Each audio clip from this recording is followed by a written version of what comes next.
Bienvenidos a El Debate. Hoy analizamos un dilema fundamental que surge directamente de los precriterios 2027 de la Secretaría de Hacienda. El tema central es, ¿son los programas sociales el motor indispensable que sostiene nuestro mercado interno?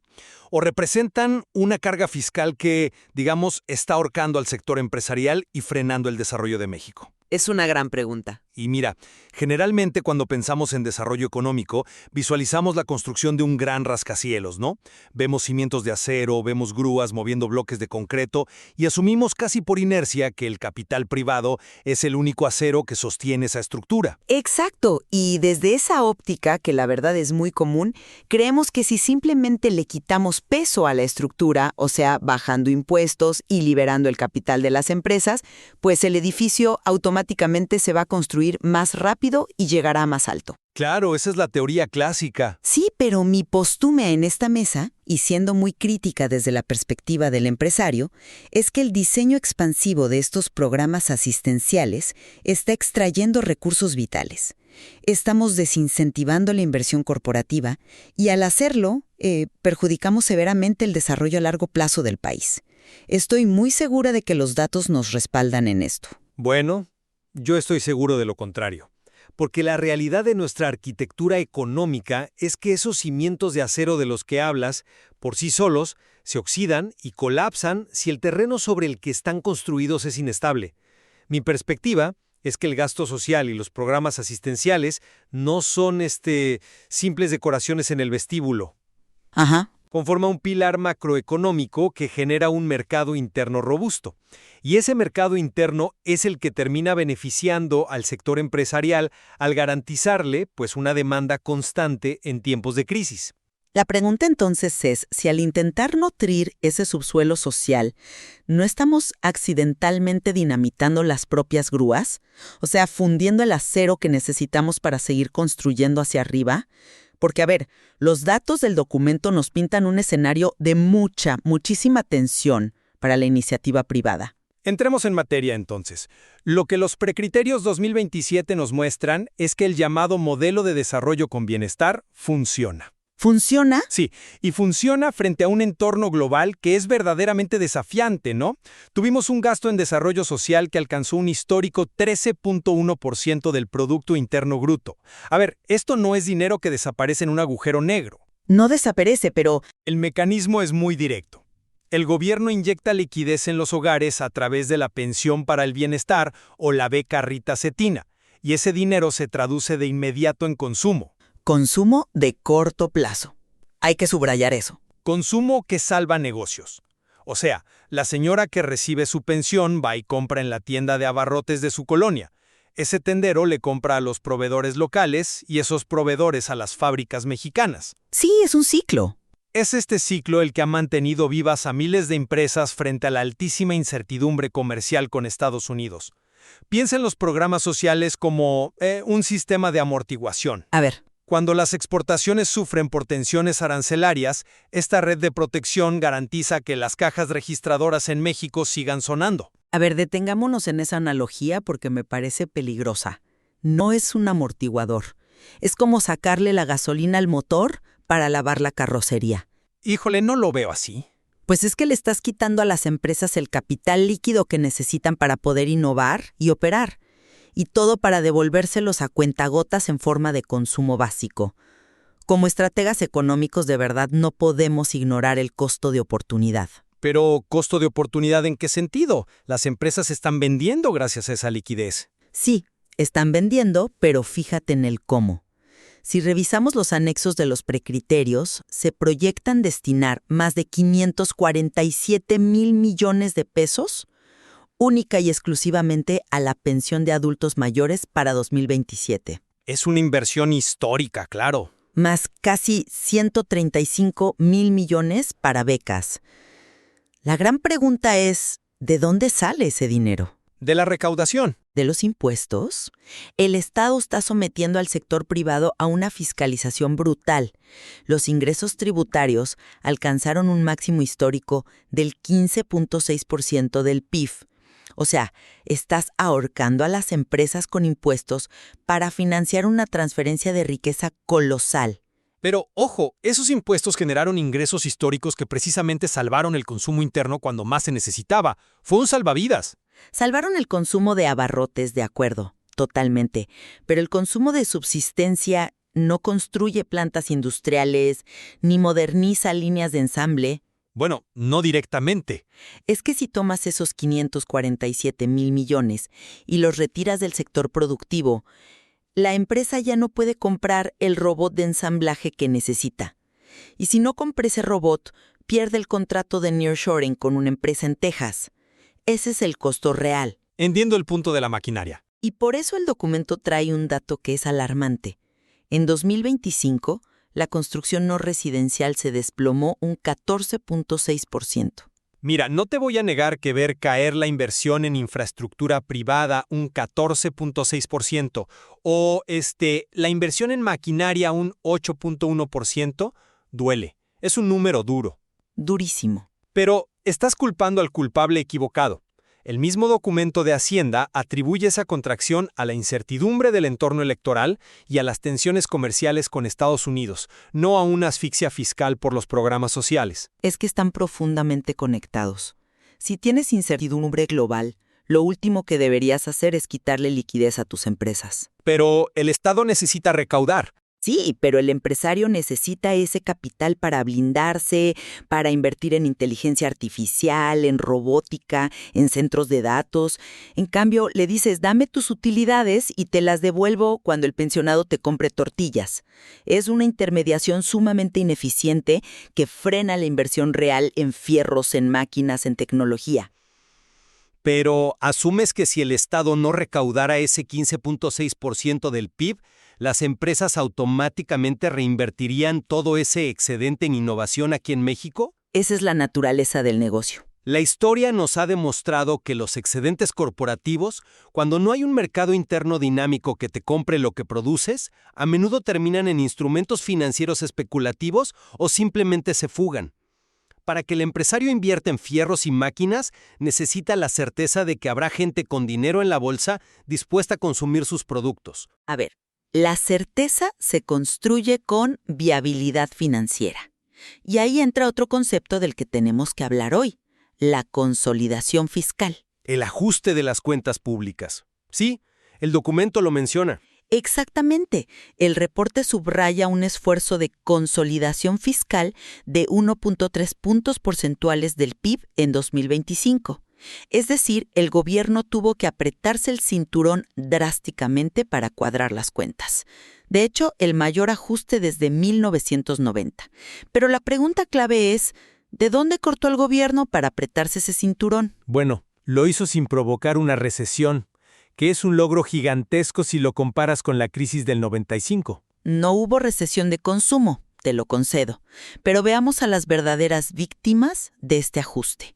Para poder blindar presupuestos intocables de programas sociales, como los más de 42,000 millones de pesos para Sembrando Vida, el gobierno aplicó la tijera en rubros vitales para la competitividad empresarial. ¿A qué rubros te refieres específicamente? Me refiero a infraestructura básica, mantenimiento de carreteras, capacidad de la red eléctrica, seguridad para las mercancías. El desarrollo real del país no se logra regalando dinero, se logra proveyendo energía barata, carreteras seguras y puertos eficientes. Claro, los fierros públicos. Exacto. Un empresario no puede exportar por mucha demanda interna que tenga si la infraestructura del país se cae a pedazos. Me parece que estás omitiendo un dato crucial de los propios precriterios, que refuta directamente esta idea de que todo se fue a subsidios y nada a infraestructura. ¿Qué dato estoy omitiendo? El desglose de la inversión física. El documento es explícito. En 2025, el 22.3% de la inversión física del gobierno federal se destinó precisamente al sector de infraestructura, comunicaciones y transporte.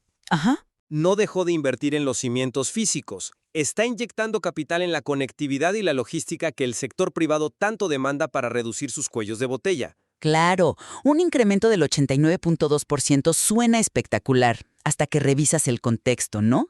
Ese aumento parte de una base que ya estaba profundamente deprimida tras la conclusión de los megaproyectos del sexenio anterior. Fue un periodo de transición, sí. Y gran parte de ese presupuesto sigue altamente concentrado en obras de dudosa rentabilidad para el ecosistema empresarial logístico. Pero, a ver, se proyectan 5.6 billones de pesos para el plan de inversión en infraestructura hacia 2030. El empresario está recibiendo un consumidor empoderado por el gasto social y carreteras modernizadas por la inversión pública. Yo no veo la asfixia estructural que mencionas. Es que esa infraestructura no sirve de nada si no hay quien opere las máquinas, y eso nos lleva al verdadero daño de este modelo. Quizá el efecto colateral más grave de todos. ¿Cuál? El impacto en el mercado laboral. A ver, explícame eso. Las empresas en México no encuentran trabajadores. Los precriterios son muy transparentes sobre la preocupante debilidad del empleo. La creación de plazas se desaceleró drásticamente, pasando de 1.5 millones en 2024 a apenas 116,000 en 2025. 100,000 es bajo, sí. La tasa de contrataciones cayó a su nivel más bajo desde 2013. Es una desaceleración, claro. Yo diría que es una parálisis. Y la causa es que este exceso de asistencialismo está compitiendo directamente con la iniciativa privada por la mano de obra. O sea, estás creando incentivos perversos. ¿Perversos? Sí, porque si en un hogar se pueden sumar los apoyos de 2 o 3 programas sociales, el incentivo económico para que un joven se inserte en el sector formal disminuye. Habla con cualquier manufacturera en el norte del país. Están batallando enormemente para llenar sus líneas de producción. Déjame frenarte ahí porque tu lectura confunde una correlación con causalidad. O sea, ¿de verdad crees que la gente prefiere vivir con un apoyo básico que buscar un desarrollo profesional? ¿O será que esa caída en las contrataciones refleja más bien la prudencia de las empresas frente a la incertidumbre global? El efecto es real en las plantas industriales hoy. Al encarecer artificialmente el costo laboral, porque tienes que pagar mucho más para convencer a alguien de trabajar, reduces la competitividad de nuestras exportaciones. Pero la evidencia en el texto nos cuenta una historia distinta, una de maduración, no de crisis de vacantes. El informe detalla que los ingresos propios del IMSS y el ICST crecieron fuertemente gracias a mayores contribuciones obrero-patronales. A ver, ¿por qué subirían las cuotas al IMSS si nadie quiere trabajar formalmente? Hay una razón para eso. Lo que está ocurriendo es que las empresas están reteniendo a su personal. Hay menos rotación tóxica. Y aquí quiero que nos detengamos, porque este es el meollo del asunto. Te escucho. Piénsalo así. El Estado está asumiendo el costo de mantenimiento de tu fuerza laboral. Eso es un subsidio invisible gigante para el margen de ganancia empresarial, ¿no? Un subsidio, cobrándoles impuestos récord. Por favor. Escúchame. Cuando el gobierno garantiza la educación básica de los hijos de tus trabajadores con la beca Rita Cetina, o cuando previene enfermedades crónicas en sus familias con el programa Salud Casa por Casa, está creando una base poblacional más sana, Ajá. más estable y menos propensa al ausentismo. A largo plazo, el empresario necesita trabajadores capacitados y saludables. Si el Estado no financiara esa red de bienestar social, pues el costo de tener empleados constantemente enfermos o con familias en crisis recaería directamente en los costos operativos de la empresa. Es una forma muy optimista de verlo. Muy optimista. Pero los números del IMSS que citas tienen otra explicación mucho más técnica y, francamente, menos romántica. A ver. ¿Has considerado que la resiliencia de las cuotas del IMSS se debe casi en su totalidad a los incrementos obligatorios al salario mínimo impulsados por decreto gubernamental? ¿Y no a un aumento real en la productividad o en la retención orgánica de talento? El salario mínimo tenía que subir. Era un imperativo histórico de justicia en este país. Lo entiendo. Pero operativamente el empresario está pagando cuotas mucho más altas por exactamente el mismo trabajador. Estás reduciendo su margen de maniobra. Y me hablas de una fuerza laboral educada, pero el presupuesto prioriza entregar lana en efectivo sin condiciones. Son transferencias directas, sí. En lugar de invertir en la infraestructura tecnológica de las escuelas, en laboratorios, en inglés, en programación, el asistencialismo no crea ingenieros. Pero crea las condiciones básicas para que el estudiante no abandone la escuela por hambre. Ese es el primer paso. Pero a nivel macroeconómico te saca de la jugada. Piensa en el gran riesgo a la baja que pintan los precriterios 2027, la revisión del TEMEC en 2026. Hay un punto crítico aquí que son las exigencias de reglas de origen. Para que quede claro a quienes nos escuchan, nos referimos a los porcentajes de un producto que forzosamente tienen que fabricarse en la región de Norteamérica para no pagar aranceles. Exacto. Si el TMEC nos exige que un porcentaje mayor de un automóvil, digamos, se ensamble aquí en México, pero nuestras empresas están descapitalizadas por pagar altos impuestos y además no tienen mano de obra disponible o está encarecida artificialmente, simplemente no pueden cumplir. Es un reto definitivamente. Nos sacan de la jugada por completo. Si a la empresa mexicana le extraes liquidez, le encareces la operación y la dejas dependiendo de un consumo interno subsidiado, la dejas totalmente vulnerable frente a competidores internacionales. ¿Competidores como quiénes? Como Vietnam, Tailandia, Malasia. Países que según el propio documento de Hacienda están atrayendo ferozmente la manufactura global. Ellos están invirtiendo en capital productivo, en facilidades corporativas, no están volcando su presupuesto en gasto corriente. Un Estado benefactor que no cuenta con una base productiva hipercompetitiva es un espejismo estadístico y eventualmente se queda sin dinero para repartir. Entiendo tu postura. Y yo creo que a la luz de los datos que hemos desmenuzado hoy, podemos empezar a resumir esto.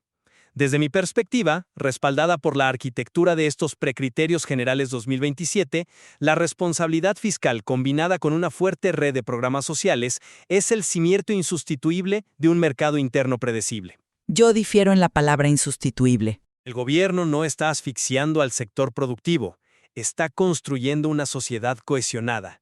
Transferir riqueza a la base de la pirámide estabiliza la demanda agregada y mitiga los choques externos. Te da paz social, que es el requisito número 1 que cualquier inversionista busca antes de instalar una planta. Y yo me mantengo firme en la evidencia de que el desarrollo de un país no se subsidia, se produce.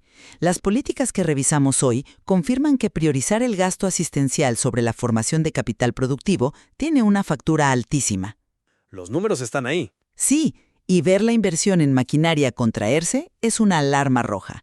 Privilegiar el subsidio al consumo, extrayendo recursos vitales de las empresas, deja a la industria mexicana estructuralmente anémica en un entorno global que no perdona las ineficiencias de operación.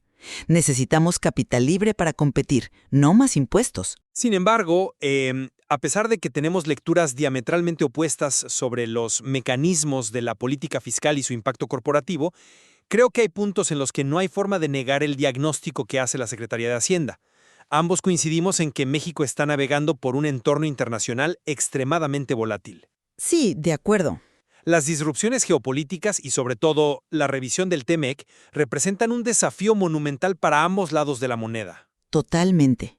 El diagnóstico externo es certero. La diferencia está en que yo creo que la mejor defensa frente a ese entorno volátil es una industria altamente tecnificada y ágil, y tú argumentas que la defensa es un consumidor interno protegido por el Estado. Exactamente, pero ambos sabemos que contar con fortaleza económica interna será absolutamente indispensable para sobrevivir los próximos años. Sin duda. Por ello, invitamos a quienes nos escuchan a explorar por sí mismos los precriterios 2027. Las piezas están ahí para que cada uno forme su propio juicio sobre cuál debería ser este equilibrio entre el Estado que fomenta el bienestar y el ecosistema que permite a la libre empresa desarrollarse. La verdadera prueba de fuego de esta política no se medirá en los argumentos que dimos hoy. Así es. Se medirá en la respuesta real de la inversión extranjera directa y la formación de capital en el mediano plazo. Dejamos la pregunta abierta. Gracias por acompañarnos.